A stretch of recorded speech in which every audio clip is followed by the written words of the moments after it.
Believe in yourself, cause it starts with you, and then everyone else will believe you too. And if it looks like you're the only believer around, just keep on believing, don't put yourself down, just believe. Our guest this week grew up in Oak Park, Michigan, and studied journalism and communications at the University of Detroit. At age 16, he started a 9-year career as a rock and roll producer. And for the last 30 plus years, he's been a major TV news director, investigative producer, managing editor, and assignment editor. The author of Enough to Be Dangerous, One Agent's Life in TV News and Rock and Roll. His name? Mort Meisner. And I'm Jack Rasula, and this is Anything is Possible on News Talk 760 WJR.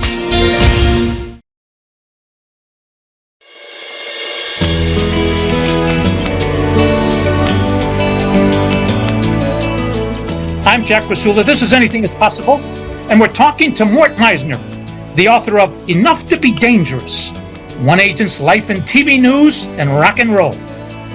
An honor to have you. Well, it's my pleasure to be here, and honor to be on your great show. Thank you. Can we start by talking about growing up in Oak Park, Michigan? Your mom and your dad, what was it like? It was many days a veritable house of horrors. I mean, you know, I think back to one of the most memorable low points was John Kennedy was assassinated on Friday, I think, November 22nd in 1963. And Thanksgiving Day was the following week. And we were summarily evicted from our house that morning on Thanksgiving Day. And I remember my parents, yelling at the bailiff, and the bailiff says, "I'm just doing my job." And it was a rainy day that day. And while all the neighbors were eating turkey, we were eating beanie weenies out of the can, sitting on lounge chairs in the rain. And I think back, and it was surreal, but it was very, very real, and was very typical of my family that if we didn't have a boatload of bad luck, we would have had no luck at all. What's the biggest thing you learned from your dad? What's the biggest thing you learned from your mom? Biggest thing I learned from my dad is that if you don't manage your anger, if you don't manage your disappointment, you can become very, very bitter and just sort of muddle through life, expecting the worst to happen, because he did and it did. So I've tried to learn how not to from my dad, and from from my mom. She just craved being the center of attention. And while I'd like to say I learned some good things from her or my dad, mostly I learned how not to do things, sadly, but true. Okay, at age 16, you get into the rock and roll producer business. Yeah. 16 years old, you're in high school at Oak Park High School. How did you ever do it, Mort? Well, incredibly, there was a guy named Steve Glantz who sadly had committed suicide back in 1995. His father and he owned the Grandy Ballroom in Detroit, the legendary Grandy Ballroom, which was Detroit's answer to the Fillmore East in New York and Fillmore West in California and San Francisco. I went to school with Steve, and I was given the opportunity to work at the Grandy Ballroom Coke Bar, not cocaine, but Coca-Cola bar. And I started by selling Cokes, then I became a ticket seller, and then a year and a half later, when I was a senior in high school and after high school, I became the person that ran the company for him. I visited New York and LA with agents, buying talent and coming up with the ideas of who we should try to promote and who we should pass on. In other words, who would make us money and who wouldn't. All right, you met a lot of great ones. Barry Manilow. Loved him. I met Barry in, it must have been 1974 in Cincinnati. He was making a whopping $10,000 for the show, which was big money then. We had sent Barry $5,000 in advance for a deposit to his management, and then I was told to bring cash to his room. I wonder why, cash. And had a great chance to meet him, and it started a long-time friendship. And I loved Barry. About an hour before he went on, he put the Spinners on, Detroit's own Spinners. And I said, well, what are you doing that for? He said, I listen to the Spinners before every concert for 45 minutes. And I said, why? He said, it keeps me honest. So, and he was a spectacular guy, acknowledging he had a big ego and that he was a diva, but great guy. Kiss. Got a call from an agent in New York during a run where we had David Bowie playing at the famous Michigan Palace in Detroit. And it was suggested to me, I go watch them. Kiss was an opening act in a bar called the Embassy in Windsor. I went over to see them in the company Rolls Royce. They were off stage by 8:30. They were the opening act, and they begged me to bring them to Detroit to see David Bowie. And because it was sold out, even though it was our venue, I was not allowed to bring them in because Bowie didn't allow free tickets. So if anyone goes down to the Michigan Theater, go to the back of the theater, look at the fire escape that's dangling by a thread. Up that fire escape, I walked with Kiss in their full regalia, makeup, heels, and everything else. And they sat on the third level of the venue, and a short 1 month later, we put them on a show with ZZ Top, weird combination, and they were the opening act. We eventually did their first national tour, and of course, we did Kiss Alive at Cobo, where I had the privilege of being the MC. Another guy, the boss, Bruce Springsteen. Bruce Springsteen has such a profound impact on my life. I went with Bruce to see Bob Seger to see Bruce Springsteen. Bob and his manager were friends, and it was September 23rd, 1975, which was Bruce's birthday. Saw him at Hill Auditorium in Ann Arbor. Life-changing. Went backstage after the show, and we booked him for October 8th, a couple weeks later at the Michigan Palace, and that began a long relationship with Bruce that still exists today. In fact, in the book, I have a chapter called Bruce Springsteen. He means that much to me and has gotten me through some incredibly awful, difficult times, many of which were made of my own doing. A lot of people more think he's the best entertainer of all time. Why so? He leaves it all out there on the stage. I've seen him do 3-hour shows. I've seen him do 4-hour shows. He's a compassionate gazillionaire that really cares about the audience and social issues. And he lived a lot of what he sings about. And I think it makes him uniquely qualified to represent many of us who had it tough growing up. And he revealed later in life, that he was has had a lot of depression during his adult years, and I can relate to that. But I think he and Dylan are the greatest writers of the last 60 years, and I've never seen a show as good, let alone better, than Bruce. We're talking to Morton Eisner. In 1977, he broke into the broadcast journalism and communications industry. When we come back, we'll find out how did that ever happen. And I'm Jack Rasula, and this is Anything is Possible on News Talk 760 WJR.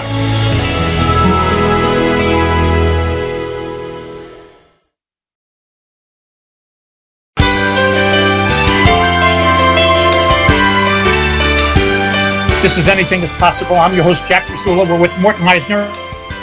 1977, you break into the broadcast journalism and communications industry. How? Phil Nye who was really my godfather in the TV news industry, taught a semester of broadcast news writing at University of Detroit when I was there. I graduated in 75 and bugged him for several years to hire me. And this is a great story. You get arrested if you try to get hired this way. I would show up at his office. I'd walk right into Channel 7, sit outside of his office, and he had a traffic light there.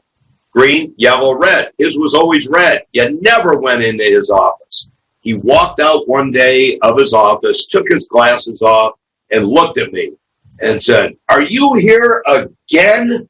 He said, "I'll tell you what, if I hire you, will you leave me the blank alone? You can fill in the blank." I said, "Yeah." He said, "Report," this is a Friday. He said, "Report on Monday at 2 o'clock. You're going to make $102 a week, and there's no flexibility. Can you do it?" I said, "I'll be here." And I came in as a low-level peon, a production assistant, and Bill Bonds told me early on, "Kid, you're special. Don't learn how to change typewriter ribbons, ink in the copying machine, or anything else menial." I said, "Well, what do I do when they tell me?" And Billy said to me, "Go take a leak." He said, I said, "What if I don't have to go?" He said, "Go anyway." And I learned when to disappear. Thank you, Bill. All right, 1981, you get a job as an assignment manager, managing editor with WBBM in Chicago. Tall Cotton, how did that come to be? Yeah, it was I had been sent by my boss in Detroit to interview for a job at ABC in Chicago. For whatever reason, they didn't want me. So I got chutzpah. I walked over to CBS, which was about a mile away. I asked for a meeting with the news manager, the news director, who later became president of CBS News.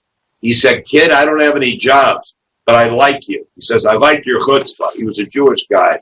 He says, "Go away in an hour go away for an hour and come back." I did. I came back in. He said, "I've never done this before for anyone but an on-air talent. I'm making a spot for you." He says, "Can you start in a month?" I said, "Yeah." I said, "What's the pay?" He said, $35,000. And I said, "But I'm making 36 in Detroit." He said, "Stay in Detroit." I said, "No, I'll take the job." And that started my career in Chicago at CBS. All right, one of the early people you met was a fella named Bill O'Reilly. Yeah. He worked for you. Yeah. Bill worked at CBS News when I was at CBS. Bill was and is an incredibly brilliant reporter, was cocky then, as he's cocky now, very confident as he is. But the one thing about Bill back in those days, you never knew where he stood on a story. He played it right down the middle. He was one of America's great reporters. It wasn't until he became totally full of himself at Fox that you saw what I thought a lot of his outrageous comments, not outrageous leanings. He's entitled to lean whatever direction, but I'm convinced, knowing Bill, he probably believed about half of what he said, but he laughed all the way to the bank. All right, John Bulldog Drummond, legendary. The greatest mob reporter ever. He lived it on camera. He lived it off camera. I would be riding the L home with him, and he'd say, "So, amigo," he said, "what gin mill are you going to tonight?" He would write in his scripts that the suspect resembled a burly mobster from a B movie circa 1942.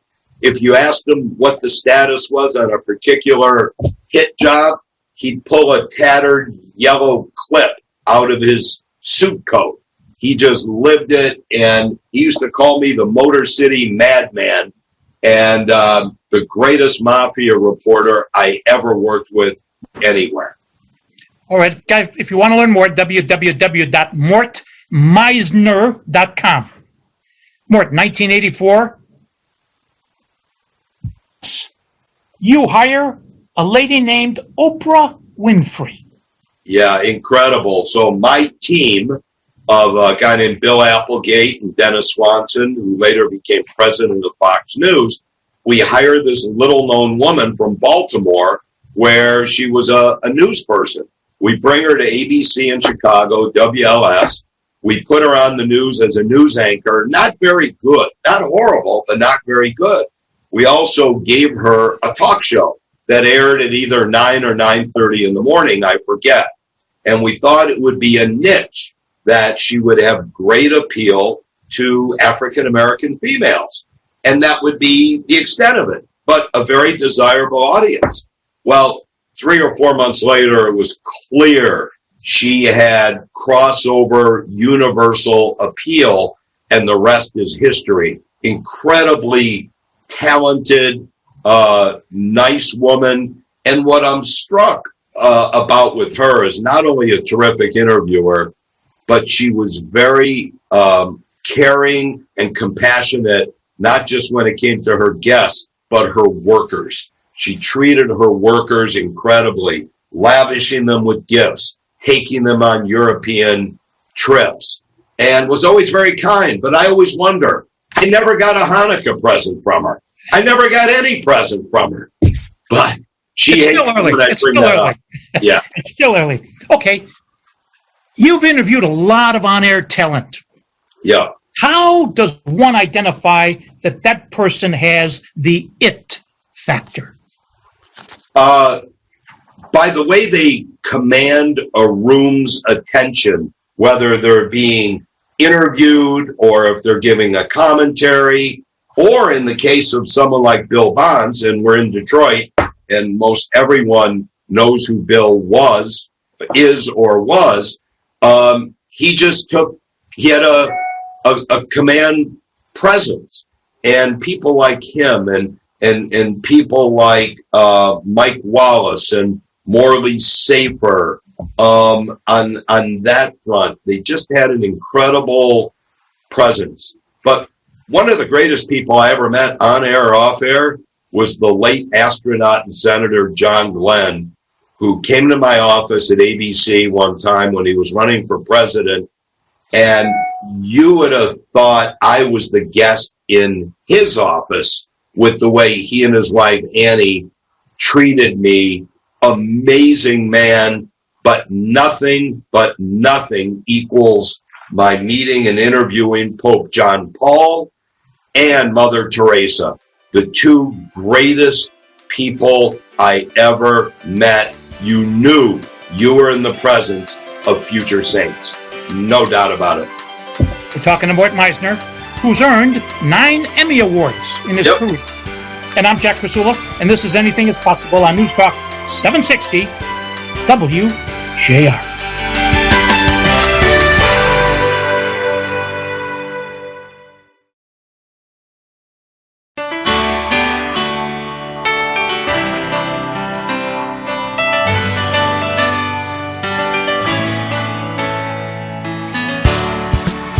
Welcome back to Anything is Possible. I'm Jack Krasula with Mort Meisner, the author of Enough to be Dangerous, One Agent's Life in TV News and Rock and Roll. Speaking of dangerous, in 1981, you fell in love with the white powder, and that lasted until October 19th, 1989. Yeah. Chapter in your life, Mort. Very dark. And I realize now, growing up, always feeling less than, I was always looking for something now that I realize to dull the pain. And, while I had dabbled in cocaine 2 or 3 times only when I was a rock and roll promoter, first time with Rod Stewart and Ron Wood, name dropping, it wasn't until I got to Chicago and my wife at the time was deeply into it, but she was able to pull herself out of it. To me, there was never a sense in going to bed with any left over because you could buy more tomorrow. And no matter how much you did, as John Lennon said, you wanted more. And it was something I did on and off, mostly on, for 8 years. And it wasn't until that date that you mentioned in 1989, I was having a pain in my arm, home alone. I thought, Jesus, I'm having a heart attack, which I wasn't. I go to the hospital and I get admitted in the hospital for observation. And I realized I had dodged a bullet, and that was the last time I ever used that stuff. I estimate, in my mind, I spent $300,000 or $400,000 on it over those years. A therapist said, whatever you think you spent triple. So if that's the case, I probably blew, no pun intended, nearly $1 million. All right. You had a 3-year chapter in the St. Louis market. Talk about those days. Yeah, great city. If you've ever been there, if I didn't live in Detroit, I'd probably live in St. Louis before Chicago. I worked at NBC there. Great city, although sadly, very, very segregated. A lot of racism there. We covered a lot of news. We made a lot of changes. You know, my proudest accomplishment there was forcing Anheuser-Busch to stop allowing their workers to drink unlimited amounts of beer on the job. They were leaving the brewery and getting in accidents, sometimes killing people even. But we made that market a very aggressive market. But it was also where, boy, this is something else. There are no coincidences in life. As we're doing this interview, I was about to say I met my very best friend of my life there, Jim Epperson. And as I was about to say that, he just emailed me a good morning. God works in mysterious ways. Okay, Mort, in 1988, you come back to Detroit. How so? You went to WJBK for 10 years. Yeah. God, that job nearly killed me. It took everything out of me. You know, I very arrogantly, like a dumb kid when I came back here, I proclaimed that we're going to turn this around in a year or two, just like we went from worst to first at ABC in Chicago. I didn't realize how deeply inset the problems were there. There were union problems. We had untalented people. We had ugly people. We had lazy people. I called my friend who was vice president of NBC at the time, and I said, Bill, this is like being on the set of One Flew Over the Cuckoo's Nest. These people are horrible looking and they're terrible. So I had to fire 38 people in 60 days. And Mark Gunther, who was the TV critic at the Free Press, he's in DC now, wrote, there's blood in the water fountains at WJBK. I said, there needs to be. It was hideous. It took 4 or 5 years to turn it around. Bringing Huel Perkins from St. Louis to Detroit after I had brought him to St. Louis from Baton Rouge was key. The addition of Rich Fisher was key. I brought Bill Bonds over. He was through. You know, I hired him and then I had to fire him, you know, and that was awful. But incredible success story. It took a lot of time. We won tons of awards, but the most important award, viewership, took many, many years. And I'm proud to say that station is still very, very strong. But it was an uphill battle because the owner of the station had created serious union problems by threatening to break the union, which is something not smart to do in Detroit or anywhere. All right. We still listen to Huel Perkins at night, 32 years later. How do you explain his greatness, his staying power? Huel, you know, I always said Murray Feldman, who most people know in Detroit, is the most honorable man I've ever met in TV news. However, Huel is right up there. Here's the thing with Huel. He's magnanimous. He's philanthropic. He gives back to the community in his most important job. He's a great father. He's a wonderful husband, and he's a newsman with a conscience. And I'm so proud in my book, Enough to Be Dangerous, he wrote one of the 2 forewords in it, and it was very, very touching. And as he says, buckle up. It's going to be a bumpy ride before you read it. I love Huel Perkins. Speaking of a bumpy ride, one constant you've had in this 30-plus years is you've been around a lot of fragile egos. I think you refer to yourself as the zookeeper of egos. Talk about egos. Yeah, for those of us who are over 50, we might remember the lion tamer with the Shrine Circus, Clyde Beatty. I used to call myself Clyde Beatty, the lion tamer. Oh, yeah, may he rest in peace. Joe Glover once threw a chair at me that led to me firing him because he wanted 2 hours for dinner. I said, you get an hour. Most people don't get any. And he picks up a chair. I said, if you throw it at me, you're out of here. And he threw it at me. So I just stepped aside and I said, get the blank out of here. But then you have men like Huell, whose ego is checked at the door. I mean, Bill Bond's ego was gigantic, but the closest thing to justified. Here's the thing. I have this saying, I say it in the book, treat everyone fairly, but not equally. Some people are more equal than others. And when it was the golden goose, like Bill or maybe Diana Lewis, who I love dearly, you cut them a little bit more slack. And the egos everywhere I worked, particularly in Chicago, were just through the roof. Let's talk about Bonds. In the early 80s, at the peak of his career, his 11 p.m. newscast captured 50% of the nude audience, and his commentaries and anchor have won more Emmys than any other anchor in history in the country.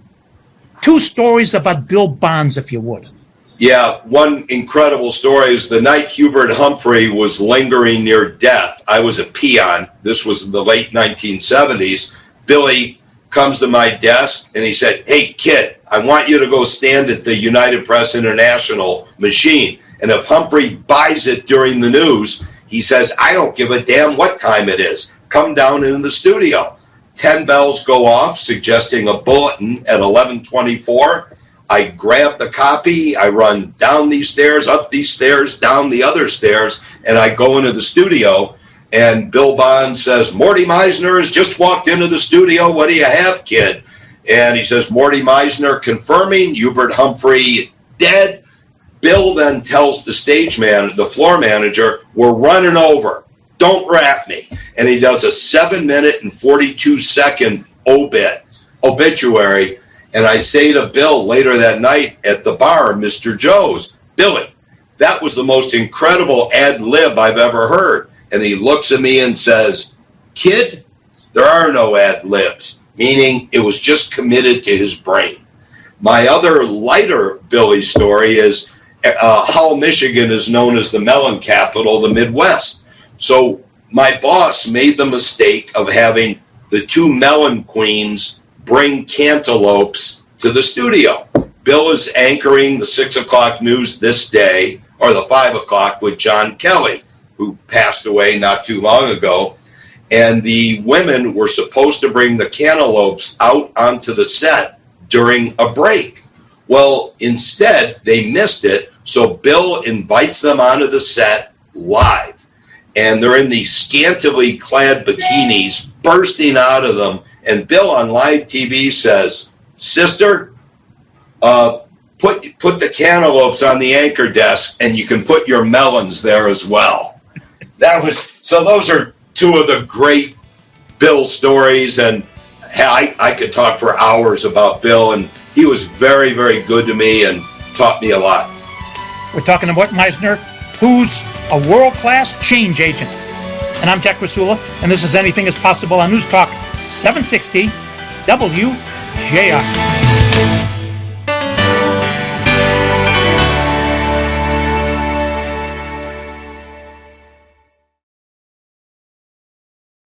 Jack Krasula, host of WJR's Anything is Possible, the weekly radio visit, brings his 15 years of inspirational storytelling to hardcover.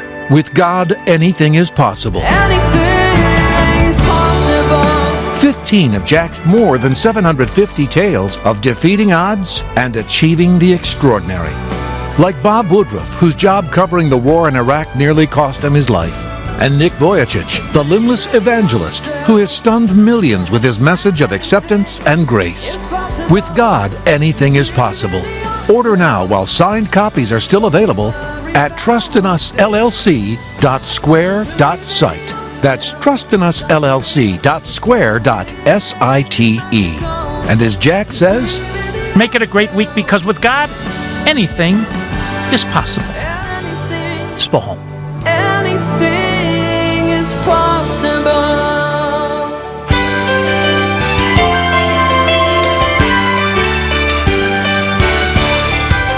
I'm Jack Rasula. This is Anything is Possible. And we're talking to Morton Eisner. At age 16, he was a rock producer. And then got into the TV news director business. All right, you mentioned in an earlier segment, St. John Paul II. You met him. Yeah. 1988, July of 88, right after I moved back. Before I moved back to take over WJBK, Steve Antonetti, who was the general manager of WJBK, said, I don't trust any of the people in the newsroom to go produce the coverage of Archbishop Shaka being elevated to Cardinal. I want you to go. So I go with the late Joe Weaver, the late Joe Glover, and a wonderful crew. And we're covering the festivities and the pomp and circumstance. And on the last day there, we have an audience with the Pope. It's me and Joe Glover. It's Mort Krim from Channel 4 and Guy Gordon from Channel 7. And we're given the opportunity to go in and meet the Pope. But we're told no cameras allowed. And to me, the rules were for everyone else but me. That's who I was. We bring the camera in at this point, and I asked Glover to interview John Paul, and he wouldn't do it. He said, well, it's against the rules. I said, I don't give a damn. So I took it over. I interviewed the Pope, and we fed back via satellite this really cool 15-minute interview, or 20 minutes, that we turned into a 1-hour special. But the footnote is, I come out and Mort Krim says, hey, that's BS, only he said the wrong thing. He said, you weren't supposed to do that. I want the video. I said, no, there's no pool video. You could have done it, but it wasn't allowed. So he says, what do you expect me to do? I said, draw stick men, and you can watch the video on Channel 2. But when I touch the Pope's hand, I still think about it and get chills. I said, Your Eminence, I'm a Jew. And he says, I have plenty of Jewish friends. In fact, I'm good friends with the rabbi in Rome. He was he was saintly, and he's a saint, so it made sense. And his most used phrase was, be not afraid, which we badly need today.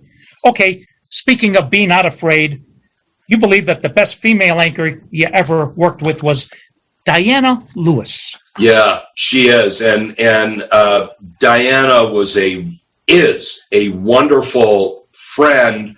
And the reason I think she was the best female anchor I ever worked with, is she connected with the audience, genuinely cared about the community. And Channel 7 in those days was brilliant. They tied her to the children's immunization fair that was done every year on Belle Isle. And she had this little saying, don't get caught without your shots.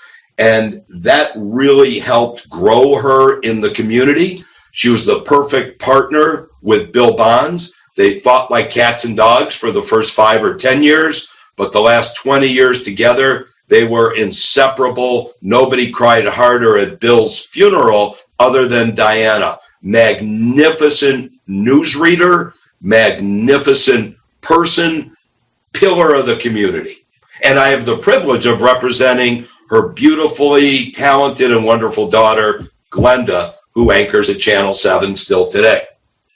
All right, a man that mentored you think the world of, and you think he's the best sportscaster you were ever around, Dave Dials. There's no doubt that without Dave Dials, I wouldn't be here talking to you today. When I was 12, Dave did sports radio in Detroit on WXYZ radio before there was even sports radio. He had a show called Dial Dave Dials. I'd call in and talk to him and try to stump him and write him letters, and he always responded. Well, one day I open up the mail and there's a letter from him inviting me to come to the studio. I go to the studio. I figured, holy crap, I hope he's not going to put me on the air. And he did not. And then I stayed in touch with him for years. And eventually he worked for me at WXYZ. And he threw my going away party. And at the going away party, a day after the going away party, I was at the station cleaning out my stuff because I'm heading to Chicago. And I said, Dave, let me ask you a question. Why were you so nice to me when I was 12 years old? And you'd meet with me, you'd respond to me. And he says, what the blank is the difference? Why? And he took me by the collar, shoved me up against the wall and said, I did it, didn't I? And you better blank and do it too. I learned from him the importance of nurturing young people and thinking about the future. I offered Dave a job as a news anchor at WJDK for $5 million, $1 million a year. He was in retirement at the point. He says, you don't want me there because I'd club every one of those damn baby seals to death. I said, which ones? He says, all those stupid kids that are working for you. And then, of course, we lost Dave 8 or 9 years ago. He's the only guy I ever met that could go toe-to-toe with Bill Bonds. All right, I quote you now. The LK line of TV news is Murray Feldman. He is. When Al Kaline, the great number 6 who patrolled right field for the Tigers for more than 20 years, when he argued a call at first base or a called third strike, he was always right because he didn't moan about anything unless he was right. So too was Murray Feldman. When he walked into my office, I listened. When many other people walked in, I'd stand up. They'd say, why are you standing up? I'd say, so you can't sit down. Murray Feldman was a mensch, is a mensch, and I called him the LK line because he only would bring things to my attention when they were legitimate, and I would always hear him out. Fine journalist and great person.